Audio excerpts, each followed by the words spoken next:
How you doing, people? It's been over a week since I got a video in. Work. I wish I didn't have to work. Then I could do this all day. But that's not the way it is. Uh, you get these things, it's got to be done. You got to be done. I'll tell you what, this year has been my worst year for breakdowns. I got two 1-ton trucks, Barber's Jeep, two tractors, lawnmower, and it's relentless. It's been relentless. The truck I drive all the time went down the other day, got it fixed. And now I got a caliper that's starting to stick on the passenger side. Boy, these lights are goofy today. We're at the end of the main line, so after rainstorms and stuff, which we've been getting a lot of, our lights do crazy things.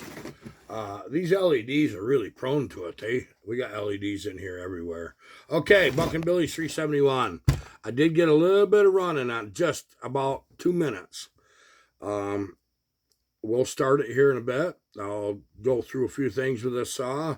First thing I want to do after making 3 cuts in a big oak, I put an 8-pin sprocket on it and a full skip chain, and I'd sharpen that back. The rakers are not taking very much on this particular chain right now. They're real high, but I wanted to put a good load on it without killing the saw, so that's how I did it. So the next phase will be go back to a 7-tooth, take the rakers down where they belong, and make some cuts. I'm not showing this on my videos. I want them to be on Buckin's videos. The saws, I like the saw. It's fine. It's beautiful.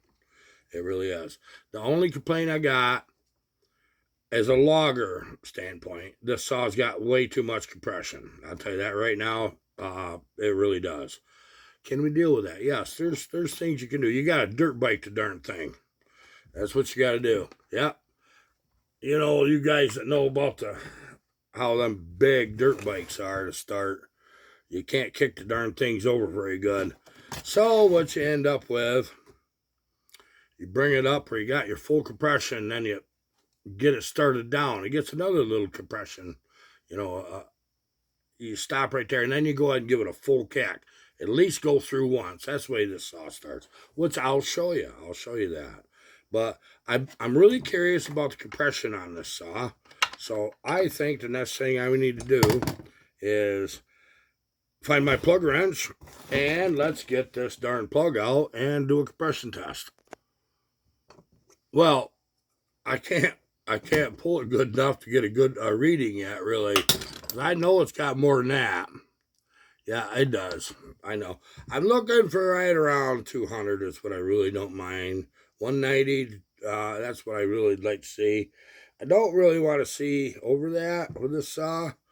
So, I guess what I need to do, and I haven't started this in over a week, almost 2 weeks, so we'll try it on video.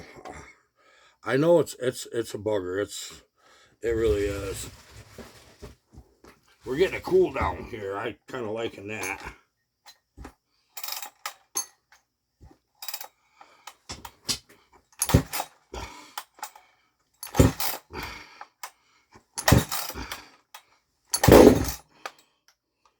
You gotta warm it up. Then I can get it to read, I think.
on race fuel. We got that on C12, 110 octane, just to be safe. Now, I'm going to tell you a trick.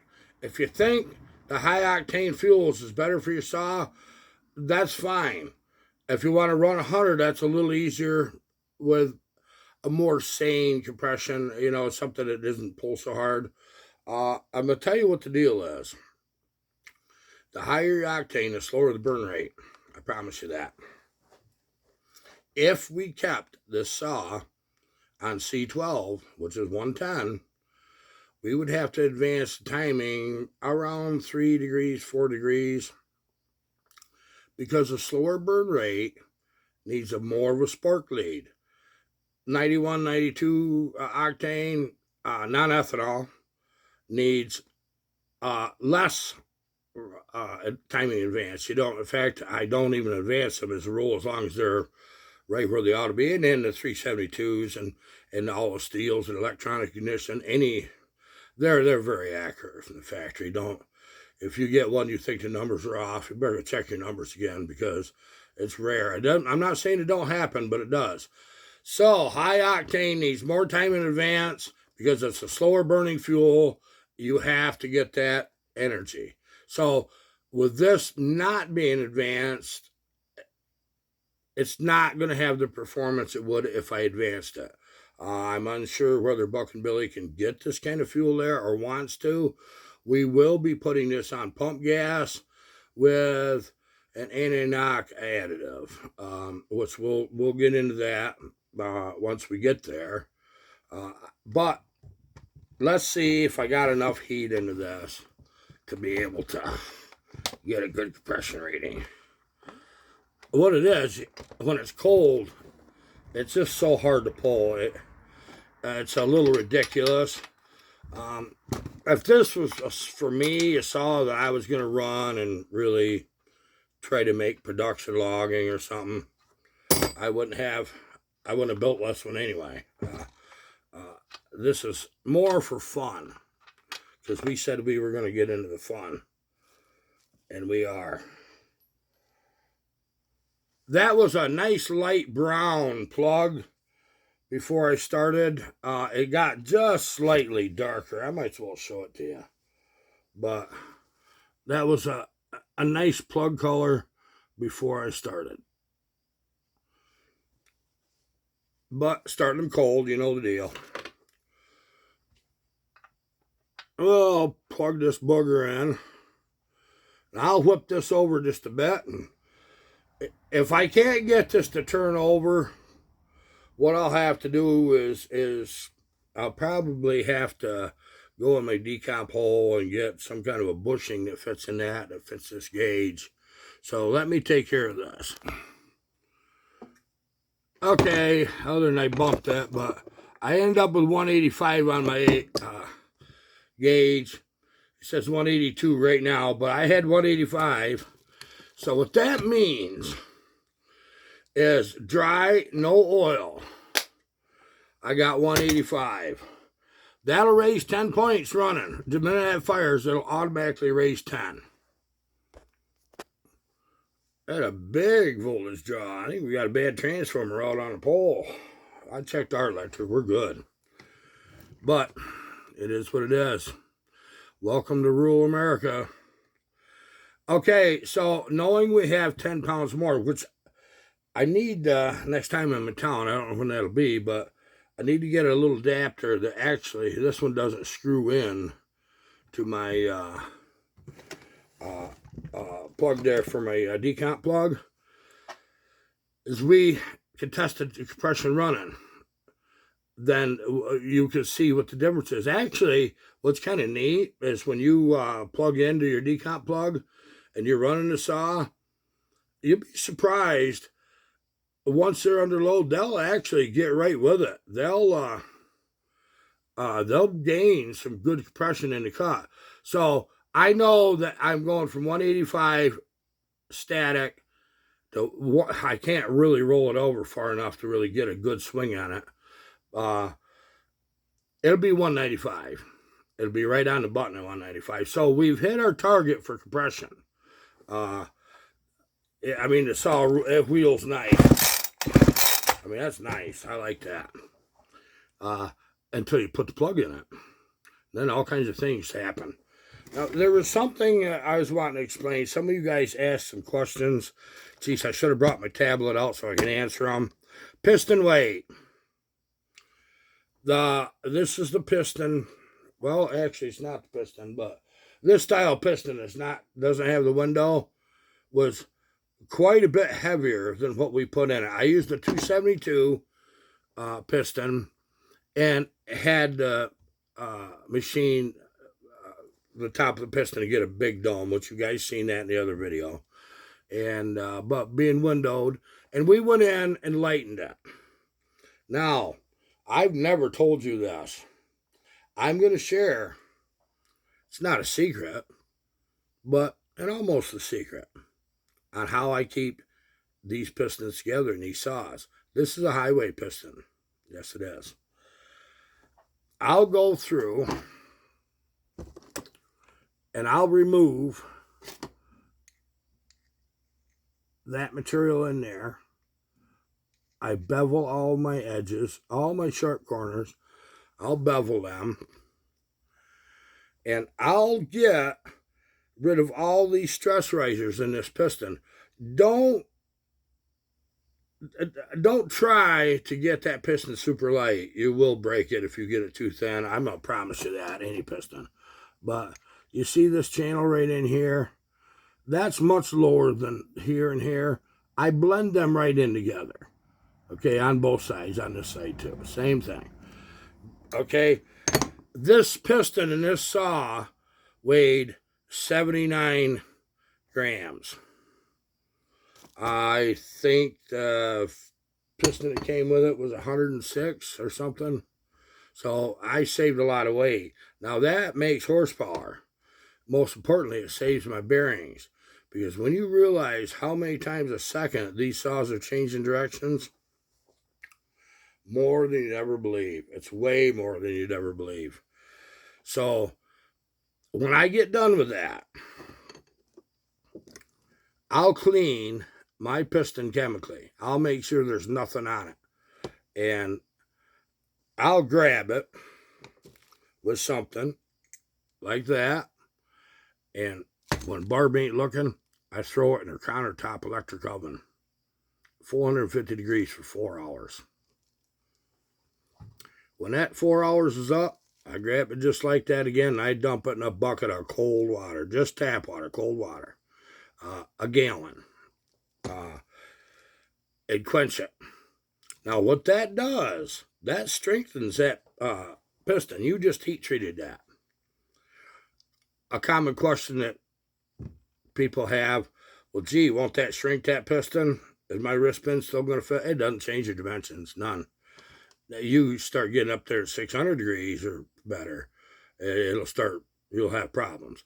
That's the perfect temperature for 4 hours to make a harder piston.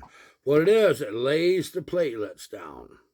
They're like this in there. On a molecular level, everything's just chunks. So when you heat that, you relax that, and it just lays down. And when you quench that instantly, it goes, and it stays that way. You have a denser piston, stronger piston. That's how you take a regular old highway piston, which happens to be a nice material for that. It really is. And you'll have a very good piston. We learned with dirt bikes, it depended on what you was doing with it. Sometimes you wanted to use a good quality cast piston that had been heat treated, rather than a forged Weisco. If you get a forged piston way overheated, it'll shrink on you. It will. But I'm talking beyond what a stock saw would take. You'll get it to shrink. But you'll get, if you heat treat a cast piston, it doesn't have so much of a tendency to do that. Now you realize the temperatures you're dealing with, that's a lot, isn't it? So, and I'll tell you another little trick. You want to keep your saw together, and I don't know why this piston's laying here, but there must be a reason for it. I took it out of something. locate where your exhaust is. You can kind of see it right there in this one, the shade. Okay, right there, drill a little hole right in that area. And you can do one on this side too, but this is your hot side. As you're looking down the saw like I am, to the right of the exhaust on the chain side. That little hole, when that piston's coming down, it'll push fuel with oil in it and lubricate. It'll lubricate this side. Now, not only do you get lubrication, but it has a small cooling effect on the hot part of your chainsaw. So there is the two piston tricks that make my saws live, okay? With just common parts, stuff you can buy anywhere without being exotic. I don't heat treat all of them. It depends on what the saw is going to do. This one I did want to, because we do have a little higher compression than normal, and just to have fun. But I'm so happy that it's in the range that I wanted and I targeted. That makes me feel really, really good. It does. There's still a bugger to start. Boy, you'd think we was going to have a freaking power outage, and we just might. Is this what they call a gray out? Is that what it is? This is, geez, I got it. Oh, I can see. Oh, my God, it's too much now. Yeah, I hate this electric. Nice egg. Gotta live with it.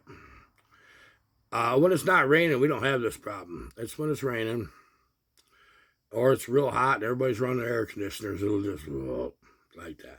Okay, so that's the two piston things that I do. I don't have a secret here. If you want to know something, you got to ask, because I can't think of everything that I need to tell you guys. I really can't. Now I'm going to bar this up, take my rakers down, just run a little skiff with this file, send Buckin a video. I got to build a muffler for this saw, and I got to build one for me, and I got to build one for a 266 too. So we got them coming up. We got, I catch a good day where my electric ain't gimping out, so I can actually weld good. I don't want to screw up my welder. That's too expensive. Use a little mag, you know. Well, it's a big little mag. It thinks it's big. It's this big, but thinks it's this big. You know how they are. So, something that I want to show you. This is a future dream project. Once we're done with saws here for a bit, this winter sometime, I got something I want to show you. And I'm going to get it out. Now, what we've got here is a little supercharger. And I actually thought there might be a way, if I could just come up with enough cc's in a chainsaw to put this little bugger on it. And I can. But I'm going to tell you something. Maybe I won't even try, or maybe I will, because I'm crazy enough. And I'll tell you what the deal is. I have to drive this with something. This is the minimum belt that I would really willing to drive this, cranking it. Now, if I underdrove this like 50% or something, I could use half that size pulley and belt. The harder the boost, the more belt you need. I might come up with a way to do it. But when I got this in my hand, and I did buy this to just play with. I mean, we got all kinds of neat things. We got a turbocharger around here somewhere that I was going to put on a saw, a big saw. Haven't done it yet. Nope, been building other people's saws. When we're done with that, then we're going to play with this stuff. We can't catch a break with the rain. It's terrible. I don't know, but what maybe I got to see if anybody's got any logs anywhere that ain't muddy, which I doubt, and have a load delivered, because I'm not going to get my firewood otherwise. I can see that right now. But this right here, I want you to think about what I'm going to say. I've got a 1999 Skidoo MXZ 670 HO. Now, they were known in their day, they were a pretty strong sled. And in today's world, they still are. They're very competitive. They'll run, if it's a good sled, they'll run with a lot of 700s. There's no question. It's that close. But the problem with putting a blower on a snowmobile is a lot of them have reeds. You can't have reeds in a blower. Just keep the reeds open all the time. Ain't gonna help you none. What if you had a rotary valve? It's a disc, goes around and around. Those of you guys that's got them 670s or any snowmobile engine that has a rotary valve going, that lets the air only go in when you want. Now, you already know, if you've played with them rotary valves, you can alter your timing. Your intake charge timing of that rotary valve. You can. So that's something to think of. Now, what if we bolted this little bugger on that snowmobile? Oh, yeah, we got to cut the compression back first. They already got plenty. I know where you're headed. They got too much, don't they? Because when you put this on there, it's not going to be as efficient. It'll work, but it wouldn't be efficient. So I have to come up with a set of pistons that are forged to handle it, because the cast piston in this case won't. And I've got to cut a dish in the top of them pistons to get my compression down, and maybe recut that cylinder head a bit if we're going to make this permanent. I need a whole nother darn motor is what I got. I know where one is. I don't want to meet the guy's price, but I might. Because the motor I've got is pure, it's perfect, it runs beautiful. Don't it, Eric? So, maybe we'll go ahead and design a motor for a supercharger. I'm not so sure that I want to use 2 carburetors. Maybe I will. I think what I would like to do is 1 big carb, because of the nature of the beast. But that would make it a lot of fun. And it'll probably be another project. I say I'm going to do it sometime this winter. It'll be next winter, because that's way I got too many bright ideas and not enough time to pull them off. My work I'm doing right now puts me in place for this winter to have a lot easier winter and not have to work so damn hard as I did last winter. I've got to recoup losses, from last year. Big C thing, whether that's relevant or not, I have to do it. I got no choice. Let's move on to the next thing. Now, what I've got here is my personal 394. It was given to me by my buddy Eric. Aftermarket cover. The starter cover is. I am going to get an OEM. Because, tell you what I've got in this little bag. Yep, sticker kit for 394. That's not 394, that's 395, right? Let's fix that right now.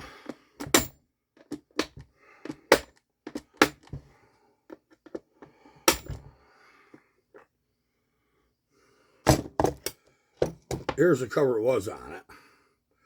I think mice got it. That's the way it is.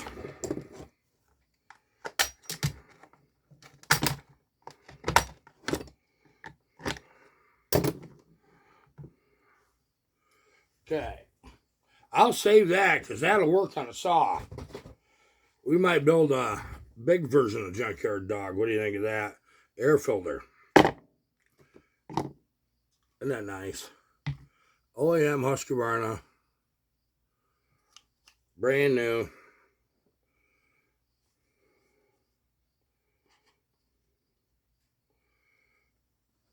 This is going to be nice.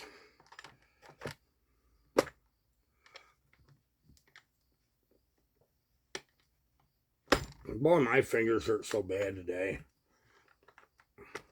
Can't even latch a darn latch, you believe it? You know something? I think these latches need to be changed. I don't think they're long enough. Oh, there's a difference in them. 394 has got these smaller latches. The latches on this saw are wider. So, I'm just going to pop these ones out. But you get the idea. Yeah, the 395 top cover is the same, but if you do what I just did here, you'll notice instantly you got to use the latches for a 394. So that's nice to know that. I've got my air filter and stuff's all in place. I'm liking where this is going. It's going to be a beautiful saw when I'm done with it. I want it period correct, OEM, as much as possible. We have a steel red light, 066 mag. I'll be doing the same thing with that. And both of them will be mild port work, nothing fantastic, just give it uppance, you know what I mean? Just a little bit of, we're going to tickle them. So we're going to have, from the two biggest companies, their two best big saws. In my opinion, the 66 mag is Steels, 394 was Huskies. No, there's nothing wrong with the 395 or MS660. I'm just saying I want that period of saw, because that's when I was in the heyday of my logging, young, doing the most logging that I ever did in my life, and that was with these pair of saws. Before that, we run 2100s, because that was the next era before that, probably 10 years before that. That's where we started out, was with them. And I became quite a fan of the 2100 because of that. Yeah, heavy, bulky, they'd run just as long a bar as you want and just keep right on pulling. They really did. Let's look at these stickers. Obviously, you guys know Sugar Creek repops stickers for a lot of saws. And this is one of them. Okay. Now let's just look. This is a hard one to get, that air cleaner. What do you think, guys? The size is correct. And everything.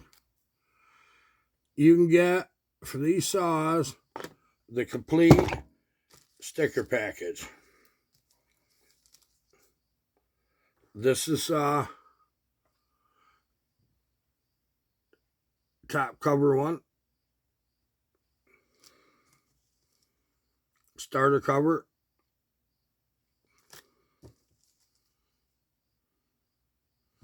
You know, I thought the safety data one was the same. That's different. That's period correct for 394.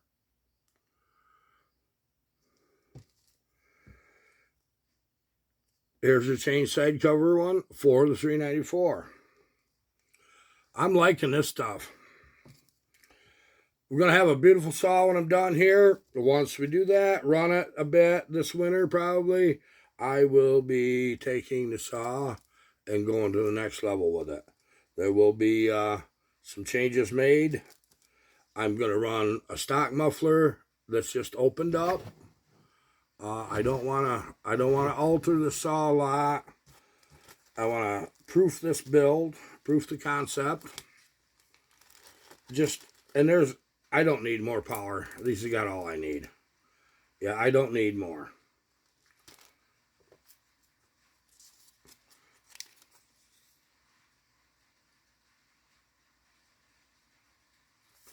Sugar Creek Supply. That's where you get these parts. One for that cover being off. This is, I mean, nice. Look at that tank. Look at the bottom. It's just beautiful, isn't it? It's raining. I can't win. I can't win for nothing. I'm so tired of rain. I heard how much rain we've had so far since mud season. It was way more than normal. I see a few of you just last night that live in this area said hello to me. If you guys run into me, you walk right up, I'll shake your hand, I'll talk to you. I'm not that guy that ignores people. I ignore enough people by accident. I don't need to deliberately do it. Keep watching what we're doing. we have, or I have. When I say we, it's Cullen and I. It's not just me and my mouse in my pocket. I want you to know that. Cullen's been working some overtime, working longer hours. I don't get much of his help right now. So I'll say I have some interesting stuff coming up. And I'm sure Cullen's got a few things that he's going to share with you at some point here. Because there's things he's going to do too, which is going to be fun. That's it for today. Goodbye.